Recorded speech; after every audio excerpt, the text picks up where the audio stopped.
नमस्कार दोस्तों, मैं सोनू कुमार आज आपको माता रानी के 9 नवरात्रि के दिन 8 कन्याएं क्यों बैठाई जाती है इसके महत्व के बारे में बताऊंगा। तो चलो स्टार्ट करते हैं।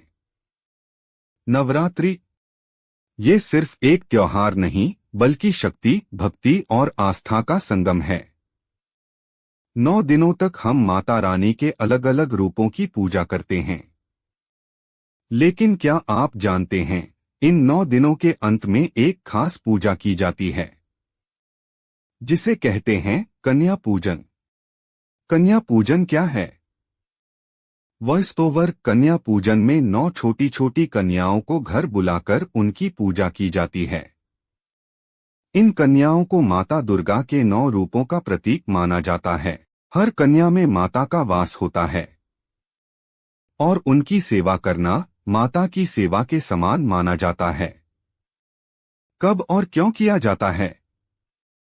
Voice over. कन्या पूजन आमतौर पर अष्टमी या नवमी के दिन किया जाता है। यह नवरात्रि का सबसे महत्वपूर्ण और पवित्र हिस्सा माना जाता है।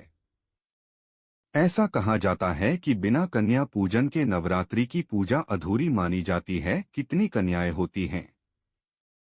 इस पूजा में 9 कन्याओं को बैठाया जाता है जिनकी उम्र लगभग 2 से 10 साल के बीच होती है। साथ में एक छोटे बालक को भी बैठाया जाता है जिसे भैरव रूप माना जाता है। पूजन की विधि। सबसे पहले कन्याओं को आदरपूर्वक घर बुलाया जाता है।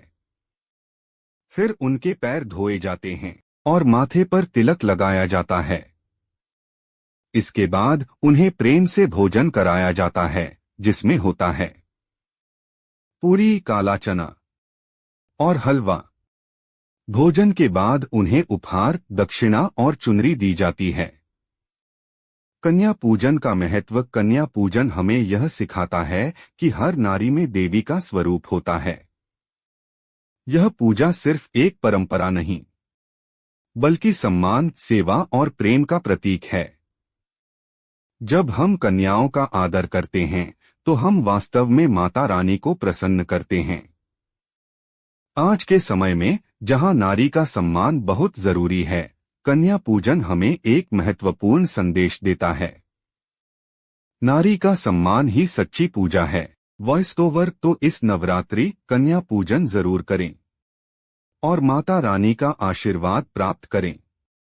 जय माता दी। MATA रानी की वीडियो अच्छी लगे तो लाइक, सब्सक्राइब, कमेंट करें। धन्यवाद। जय माता दी।